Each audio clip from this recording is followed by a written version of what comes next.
ఓం శాంతి 19/12/2025 సాకార ఈశ్వరీయ మధుర మహావాక్యాలు. మధురమైన పిల్లలారా, ఇప్పుడిక ఇంటికి వెళ్ళాలి. అందువలన దేహి అభిమానులుగా అవ్వండి. ఎందుకంటే ఆత్మ మాత్రమే వెళ్తుంది ఇంటికి, శరీరం వెళ్ళదు, ఇక్కడే వదిలేయాలి. కనుక ఇప్పుడు ఆత్మ అభిమానిగా ఉండాలి. ఎందుకంటే ఒక్క తండ్రిని మాత్రమే స్మృతి చేస్తూ ఉంటే ఆత్మ భావనతో అంతిమ స్థితి ఎలా ఉంటుందో అలాంటి గతి కలుగుతుంది. బాబా మాటి మాటికి చెప్తూ ఉన్నారు, మీరు పాప కర్మలు చాలా చేశారు, అవన్నీ ఇక్కడే పోగొట్టుకోవాలి. మరి పోగొట్టుకోవాలి అంటే ఆత్మ అభిమాని స్థితిలో ఉంటేనే బాబాను స్మృతి చేయగలుగుతాం. బాబా స్మృతి ద్వారా మాత్రమే పాపకర్మ సమాప్తమవుతుంది. అంతిమంలో అలాంటి స్థితిని బట్టి గతి లభిస్తుంది. పరంధామానికి వెళ్ళాలి అన్నా పావనంగా తయారై వెళ్ళాలి. స్వర్గంలోకి రావాలి అన్నా పవిత్రంగా కావాలి. దివ్య గుణధారి కూడా కావాలి. దానికే బాబా చెప్తూ ఉన్నారు, ఆత్మాభిమాని స్థితిలో ఉంటూ నిరంతరము తండ్రి స్మృతిలో ఉండండి. ప్రశ్న, అద్భుతమైన తండ్రి మీకు ఏ ఒక్క అద్భుతమైన రహస్యాన్ని వినిపించారు? జవాబు, తండ్రి అంటున్నారు, పిల్లలు, ఇది తయారైన అనాది అవినాశి డ్రామా. ఇందులో ప్రతి ఒక్కరి పాత్ర ఫిక్స్ అయి ఉంది. ఏమి జరిగినా క్రొత్తది ఏమీ కాదు, నథింగ్ న్యూ. తండ్రి అంటున్నారు, పిల్లలు, ఇందులో నా గొప్పతనం కూడా ఏమీ లేదు.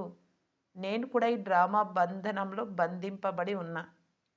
ఈ అద్భుతమైన రహస్యాన్ని వినిపించి తండ్రి తన పాత్రకున్న గొప్పతనాన్ని కూడా తగ్గించుకుంటున్నారు. పాట చివరికి ఆ రోజు ఈనాటికి వచ్చింది. ఓం శాంతి. మధురాతి మధురమైన ఆత్మిక పిల్లలు ఈ పాట పాడుతూ ఉన్నారు.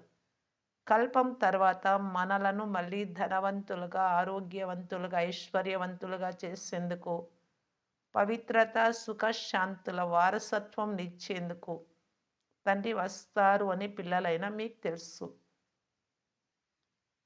ఆ బ్రాహ్మణులు కూడా ఆరోగ్యవాన్ భవ, ఆయుష్మాన్ భవ, ధనవాన్ భవ, పుత్రవాన్ భవ అని ఆశీర్వదిస్తూ ఉంటారు. పిల్లలైన మీకైతే వారసత్వం లభిస్తూ ఉంది తండ్రి నుండి. ఆశీర్వాదాల విషయం ఏదీ లేదు. పిల్లలు చదువుతున్నారు. 5,000 సంవత్సరాల క్రితం కూడా తండ్రి వచ్చి మనల్ని మనుషుల నుండి దేవతలుగా, నరుడి నుండి నారాయణుడిగా ఏ శిక్షణ ఇచ్చారు అని మీకు తెలుసు. చదువుకునే పిల్లలకు వారేం చదువుతున్నారో, చదివించే వారెవరో తెలుసు. వారిలో కూడా నెంబర్ వార్ పురుషార్థ అనుసారం తెలుసు. ఈ లక్ష్మీనారాయణల రాజధాని స్థాపన అవుతూ ఉంది, లేక దైవీ రాజ్యం స్థాపన అవుతూ ఉంది అని మాకు తెలుసు అని పిల్లలు అంటారు. ఆది దేవీ దేవత ధర్మ స్థాపన అవుతూ ఉంది. మొదట శూద్రులుగా ఉండేవారు, ఇప్పుడు బ్రాహ్మణులుగా అయ్యారు, మళ్ళీ దేవతలుగా అవ్వాలి. ఇప్పుడు మేము శూద్ర వర్ణానికి చెందిన వారం అని ప్రపంచంలోని వారెవ్వరికీ తెలియదు. ఇది సత్యమైన విషయమని పిల్లలైన మీకు తెలుసు. తండ్రి సత్యం తెలిపి సత్యఖండాన్ని స్థాపన చేస్తున్నారు. సత్యుగంలో అసత్యము, పాపము మొదలైనవేవి ఉండవు. కలియుగంలోనే అజామిలులు, పాపాత్ములు ఉంటారు. ఈ సమయంలో పూర్తి రౌరవ నరకంగా ఉంది. రోజులు గడిచే కొలది రౌరవ నరకం కనిపిస్తుంది. ఇది పూర్తిగా తమో ప్రధాన ప్రపంచంగా తయారవుతూ ఉంది అని అర్థమయ్యే విధంగా మనుషులు పనులు చేస్తూ ఉంటారు. అందులో కూడా కామం మహాశత్రువు. కొంతమంది చాలా కష్టంతో పవిత్రంగా, శుద్ధంగా ఉండగలరు. ఇంతకుముందు జంగం వారు అంటే ఫకీర్లు 12, 13 సంవత్సరాలకి కుమారీలు పిల్లలను కనే కలియుగం వస్తుంది అని అనేవారు. ఇప్పుడు ఇది అలాంటి సమయమే. కుమారీలు మొదలైన వారందరూ మురికి పనులు చేస్తూ ఉంటారు. ఈ ప్రపంచం పూర్తిగా తమో ప్రధానమైనప్పుడు నేను వస్తాను అని, నాకు కూడా డ్రామాలో పాత్ర ఉంది అని, నేను కూడా డ్రామా బంధనంలో బంధింపబడి ఉన్నాను అని తండ్రి చెప్తున్నారు. పిల్లలైన మీకు ఇది నూతన విషయం ఏమీ కాదు. తండ్రి ఇలాగే అర్థం చేయిస్తారు. చక్రం పూర్తి అవుతూనే నాటకం సమాప్తం అయిపోతుంది. ఇప్పుడు తండ్రిని స్మృతి చేస్తే మీరు సతో ప్రధానంగా అయ్యి, సతో ప్రధాన ప్రపంచానికి అధిపతులుగా అవుతారు. ఎంతో సులభంగా, సాధారణంగా అర్థం చేస్తూ ఉన్నారు. తండ్రి తన పాత్రకు అంత ప్రాముఖ్యతనివ్వరు. వారు చెప్తున్నారు, ఇది నా పాత్ర. క్రొత్త మాట ఏమీ కాదు. ప్రతి 5,000 సంవత్సరాలకు నేను రావాల్సి వస్తుంది. డ్రామాలో నేను బంధింపబడి ఉన్నాను. నేను వచ్చి పిల్లలైన మీకు చాలా సులభమైన స్మృతి యాత్రను తెలుపుతాను. అంతమతి సోగతి. ఈ మాట ఈ సమయానికే వర్తిస్తుంది. ఇది చివరి సమయం కదా! తండ్రి యుక్తి తెలుపుతూ ఉన్నారు. నన్ను ఒక్కరినే స్మృతి చేస్తే సతో ప్రధానంగా అవుతారు. మేము నూతన ప్రపంచానికి అధికారులుగా అవుతాము అని పిల్లలు కూడా అర్థం చేసుకున్నారు. తండ్రి మాటి మాటికి ఇది క్రొత్తదేమీ కాదు అని చెప్తారు. జిన్ను కథను వినిపిస్తారు కదా! పని ఇవ్వమని జిన్ను అడుగుతుంది. దానికి మెట్లు ఎక్కి దిగుతూ ఉండమని చెప్పారు. ఈ ఆట కూడా దిగడం, ఎక్కడం లాంటిదే అని తండ్రి కూడా చెప్తున్నారు. పతితుల నుండి పావనంగా, పావనం నుండి పతితంగా అవ్వాలి. ఇది కష్టమైన మాట ఏమీ కాదు. చాలా సులభమైనది. కానీ ఇది ఏ యుద్ధము అర్థం చేసుకోనందున శాస్త్రాలలో స్థూలమైన యుద్ధము అని వ్రాసేశారు. వాస్తవానికి మాయా రావణుడిపై విజయం పొందడం చాలా పెద్ద యుద్ధం. మీలో ఉండే వికారాలపైన విజయం పొందడం. తండ్రిని గడియ గడియ స్మృతి చేస్తారు. వెంటనే స్మృతి తెగిపోవడం పిల్లలు గమనిస్తారు. దీపాన్ని మాయ ఆర్పేస్తుంది. గులే బకావళి కథ కూడా దీనిపైనే ఉంది. పిల్లలు గెలుపొందుతారు. చాలా బాగా నడుస్తూ ఉంటారు. మాయ వచ్చి దీపాన్ని ఆర్పేస్తుంది. బాబా మాకు మాయా తుఫానులు చాలా వస్తున్నాయి అని పిల్లలు కూడా అంటారు. అనేక రకాల తుఫానులు పిల్లల వద్దకు వస్తాయి. అప్పుడప్పుడు 8, 10 సంవత్సరాల పాత మంచి మంచి వృక్షాలను కూడా క్రింద పడేసే తుఫాన్లు చాలా జోరుగా వస్తాయి. చాలా సంవత్సరాల నుంచి జ్ఞానంలో ఉండేవారు కూడా ఫెయిల్ అవుతూ ఉంటారు. పిల్లలకు వీటి గురించి తెలుసు. వర్ణన కూడా చేస్తారు. మంచి మాలలో చాలా మంచి మంచి ముత్యాలుగా ఉండేవారు. ఈరోజు లేనే లేరు. గజమును మొసలి తినేసింది అనే ఉదాహరణ ఉంది కదా! ఇది మాయా తుఫాన్. తండ్రి అంటున్నారు, ఈ 5 వికారాల నుండి రక్షించుకోండి. స్మృతిలో ఉంటే గట్టిపడతారు. దేహి అభిమానులుగా అవ్వండి. తండ్రి ఇచ్చే ఈ శిక్షణ ఒక్కసారి మాత్రమే లభిస్తుంది. మీరు ఆత్మ అభిమానులుగా అవ్వండి అని ఇతరులెవ్వరూ చెప్పరు. సత్యుగంలో కూడా ఇలా చెప్పరు. నామ, రూప, దేశ, కాలాదులన్నీ గుర్తు ఉండనే ఉంటాయి. ఈ విషయాలు నేను మీకు అర్థం చేయిస్తున్నాను. ఈ సమయంలో నేను మీకు ఇప్పుడు వాపస్ ఇంటికి వెళ్ళాలి అని తెలియజేస్తూ ఉన్నా. మొదట మీరు సతో ప్రధానంగా ఉండేవారు. సతో, రజో, తమోలోకి వస్తూ మీరు పూర్తి 84 జన్మలు తీసుకున్నారు. అందులో కూడా నెంబర్ 1 ఈ బ్రహ్మ. ఇతరులకు 83 జన్మలే ఉండవచ్చు కానీ ఇతను మాత్రం పూర్తి 84 జన్మలు తీసుకున్నాడు. ఇతను మొట్టమొదట శ్రీనారాయణుడిగా ఉండేవాడు. ఇతని గురించి తెలిపితే దాని ద్వారా అందరి గురించి అర్థం చేసుకుంటారు.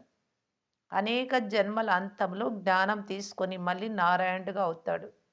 ఇది ఇతనే కాదు, అందరూ తెలుసుకోవాల్సిన విషయం. వృక్షంలో కూడా చూపించారు కదా! ఇక్కడ శ్రీనారాయణుడు ఉన్నాడు. చివరిలో బ్రహ్మ నిల్చొని ఉన్నాడు. క్రింద రాజయోగం నేర్చుకుంటూ ఉన్నాడు. ప్రజాపితని ఎప్పుడూ పరమపిత అని అన్నారు. పరమపిత అని శివబాబాను ఒక్కరిని మాత్రమే అంటారు. బ్రహ్మను ప్రజాపిత అని అంటారు. ఇతను దేహధారి. అతను విదేహి, విచిత్రుడు శివబాబా. లౌకిక తండ్రిని పిత, తండ్రి అని అంటారు.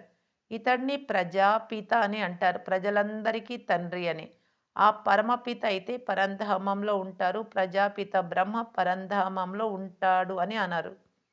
అతను సాకార ప్రపంచంలో ఇక్కడే ఉంటాడు. సూక్ష్మ వతనంలో కూడా ఉండడు ప్రజాపిత. అక్కడ అవ్యక్త బ్రహ్మ ఇప్పుడున్నారు. ప్రజలైతే స్థూల వతనంలో ఉంటారు. ప్రజాపితను భగవంతుడు అని అనరు. భగవంతుడికి శారీరక పేరు లేదు. మనుష్య శరీరాలకు పేరు ఉంటుంది. భగవంతుడు ఆ పేర్ల నుండి భిన్నంగా ఉంటారు. ఆత్మలు అక్కడ ఉన్నప్పుడు స్థూల నామరూపాలకు భిన్నంగా ఉంటాయి. కానీ ఆత్మ ఏమో ఉంటుంది కదా! సాధు సన్యాసులు మొదలైన వారికిది ఏమాత్రము తెలియదు. వారు కేవలం ఇల్లు వాకిళ్ళు వదిలేస్తారు కానీ ప్రపంచంలోని వికారాల గురించి అనుభవం కలవారే కదా! చిన్న పిల్లలకు వికారాలంటే ఏమాత్రము తెలియదు. అందుకే చిన్న పిల్లలను మహాత్ములని అంటారు. 5 వికారాల గురించి వారికి తెలియనే తెలియదు. చిన్న పిల్లలను పవిత్రులు అని అంటారు. ఈ సమయంలో పవిత్రాత్మలు లేనే లేరు. చిన్నవారి నుండి పెద్దవారిగా అవుతారు. అయినా పతితులు అని అంటారు. తండ్రి అర్థం చేయిస్తున్నారు. అందరికీ డ్రామాలో ఎవరి పాత్ర వారికి వేరు వేరుగా ఫిక్స్ అయి ఉంది. ఈ చక్రంలో ఎన్ని శరీరాలు ధరిస్తారో, ఎన్ని కర్మలు ఆచరిస్తారో అవన్నీ మళ్ళీ రిపీట్ అవుతాయి. మొట్టమొదట ఆత్మను తెలుసుకోవాలి. ఇంత చిన్న ఆత్మలో 84 జన్మల అవినాశి పాత్ర నింపబడి ఉంది. ఇదే అన్నింటికంటే అద్భుతమైన విషయం. ఆత్మ కూడా అవినాశి. డ్రామా కూడా అవినాశి. ఇది తయారైన డ్రామా.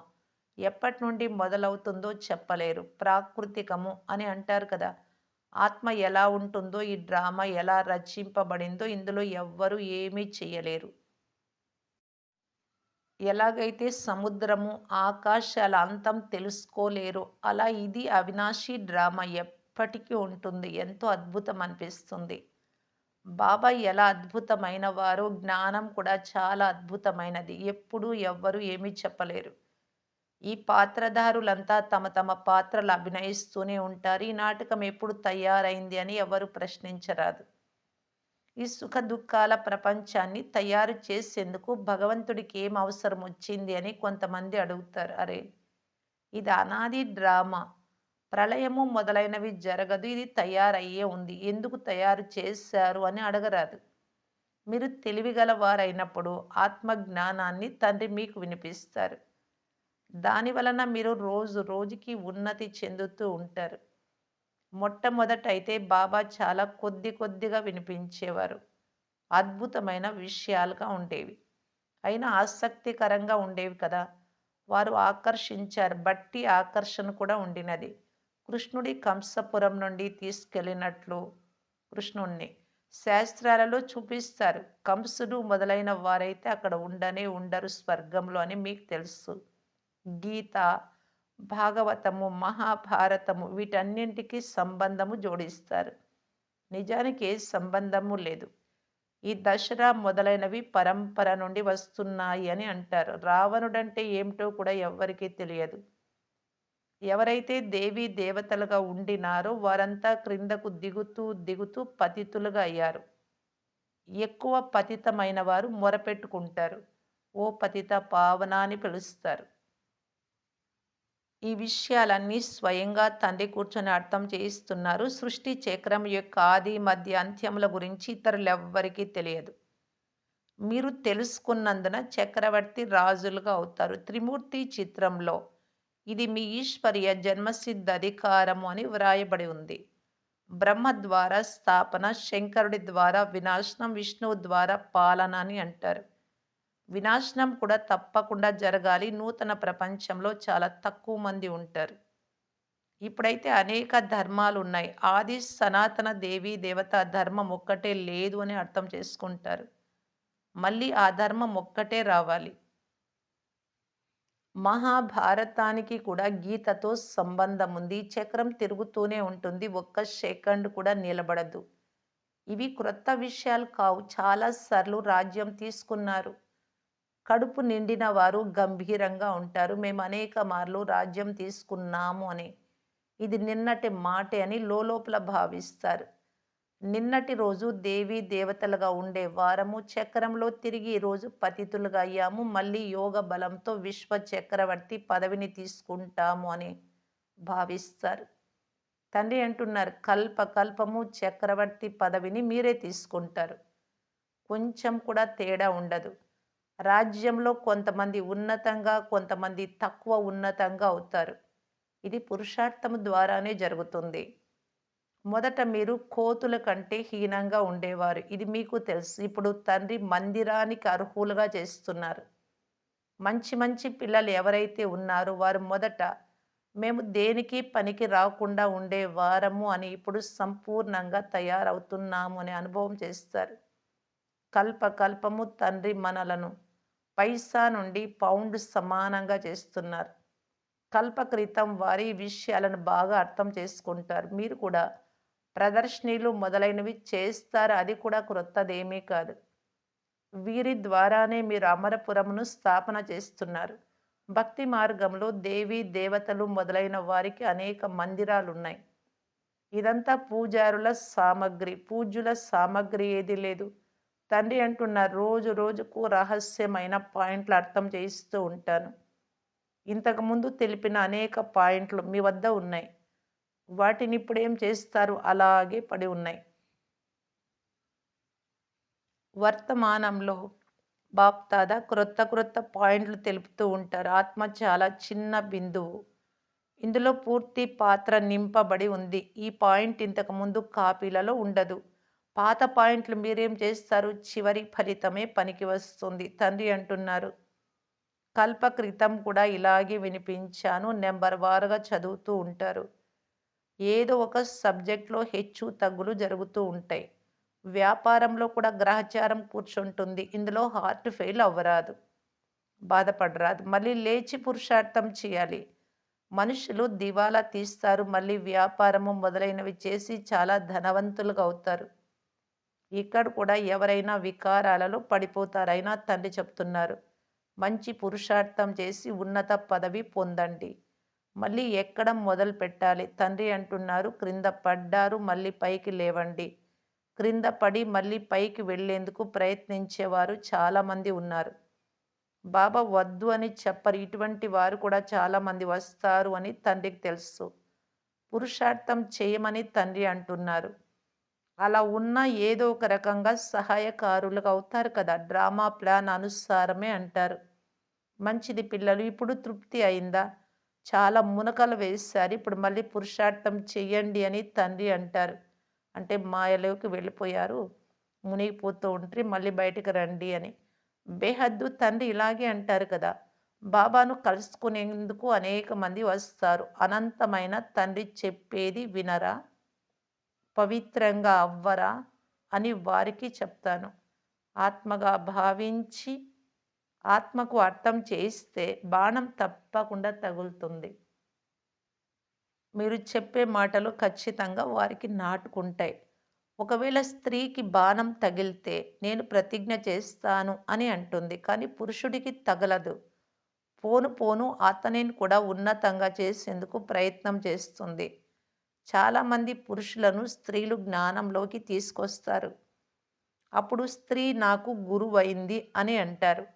ఆ బ్రాహ్మణులు కంకణం కట్టుకున్నప్పుడు ఇతడు నీకు గురువు ఈశ్వరుడు అని అంటారు. కానీ ఇక్కడ తండ్రి అంటున్నారు, మీ సర్వస్వము ఒక్క తండ్రి మాత్రమే. నాకు వారు తప్ప ఇతరులెవ్వరు లేరు అని మీరు అంటారు. అందరూ ఆ తండ్రినే స్మృతి చేస్తారు. ఆ ఒక్కరితోనే యోగం అంటే సంబంధము జోడించాలి. ఈ దేహం కూడా మీది కాదు. మంచిది. మధురాతి మధురమైన అపురూపమైన పిల్లలకు మాతాపిత బాప్దాదాల ప్రియ స్మృతులు మరియు గుడ్ మార్నింగ్. ఆత్మిక పిల్లలకు ఆత్మిక తండ్రి నమస్తే. ధారణ కొరకు ముఖ్య సారం. ఫస్ట్ పాయింట్, ఏదైనా గ్రహచారం వస్తే దిగులు పడి కూర్చుండిపోరాదు. మళ్ళీ పురుషార్థం చేసి తండ్రి స్మృతిలో ఉండి ఉన్నత పదవిని పొందాలి. సెకండ్ పాయింట్, స్వస్థితిని స్మృతి ద్వారా ఎంత శక్తివంతం చేసుకోవాలి మీ స్థితిని బాబా స్మృతి ద్వారా అంటే ఏ మాయావి తుఫాను కూడా దాడి చెయ్యరాదు. వికారాల నుండి స్వయాన్ని సంభాళించుకుంటూ ఉండాలి. నడిచేటప్పుడు కూడా పడతారేమో, సంభాళించుకోండి. లేదు అంటే వస్తువు పడకుండా సంభాళించుకోండి, ఇలా చెప్తూ ఉంటారు. అవన్నీ తెలుసు, అవన్నీ పాటిస్తూ ఉన్నాం. మరి వికారాలు లేకుండా కంప్లీట్‌గా చేసుకోవాలి. దాన్నే బాబా అంటారు స్వయాన్ని సంభాళించుకోండి అని. వరదానము, సర్వశక్తుల లైట్ ద్వారా ఆత్మలకు మార్గాన్ని చూపించే చైతన్య లైట్ హౌస్ భవ. ఆత్మనైన నేను విశ్వ కళ్యాణ సేవ కోసం పరంధామం నుండి అవతరించాను అనే ఈ స్మృతి సదా ఉన్నట్లయితే ఏ సంకల్పం చేస్తారో, ఏ మాటలు మాట్లాడతారో వాటిలో విశ్వ కళ్యాణం ఇమిడి ఉంటుంది. ఇక్కడ నాది కాదు, నేనిక్కడికి వచ్చా, ఎందుకొచ్చా? విశ్వ కళ్యాణం చేయడానికి కర్తవ్యం గుర్తు ఉంది. నేనిక్కడ సేవ చేయటానికి మాత్రమే వచ్చాను అంటే, ఆ కర్తవ్యంలో ఇమిడి అంటే విశ్వ కళ్యాణ కార్యంలో మీరు లీనమై ఉంటారు. ఈ స్మృతి లైట్ హౌస్ చేసే పని చేస్తుంది. ఎలాగైతే ఆ లైట్ హౌస్ నుండి ఒక రంగు యొక్క లైట్ వెలువడుతుందో, అలా చైతన్య లైట్ హౌస్‌లైన మీ ద్వారా సర్వశక్తుల లైట్ వెలువడి ఆత్మలకు ప్రతి అడుగులో మార్గాన్ని చూపించే కార్యం చేస్తూ ఉంటుంది.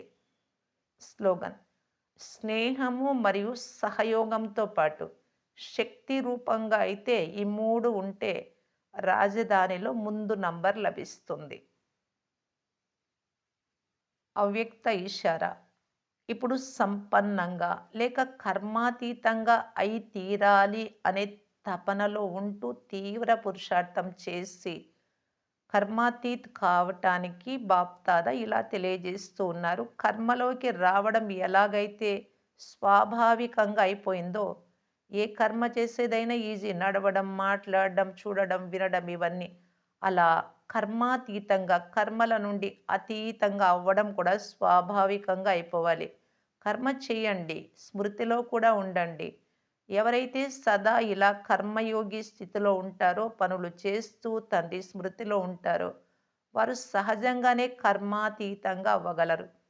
ఎప్పుడు కావాలి అంటే అప్పుడు ఈ శరీరంలోకి రండి, కర్మ చేయండి. ఎప్పుడు కావాలి అంటే శరీరం నుండి భిన్నంగా శరీరి అయిపోండి. ఈ అభ్యాసాన్ని కర్మలు చేస్తూ కూడా మధ్య మధ్యలో ఆ కర్మలు సమాప్తం చేసి అంటే స్టాప్ చేసి కూడా మీరు అశరీర అభ్యాసంలో ఉండొచ్చు అంటున్నారు బాబా. అప్పుడే ఈజీగా కర్మాతీత స్థితి అనుభవం అవుతుంది. ఓం శాంతి.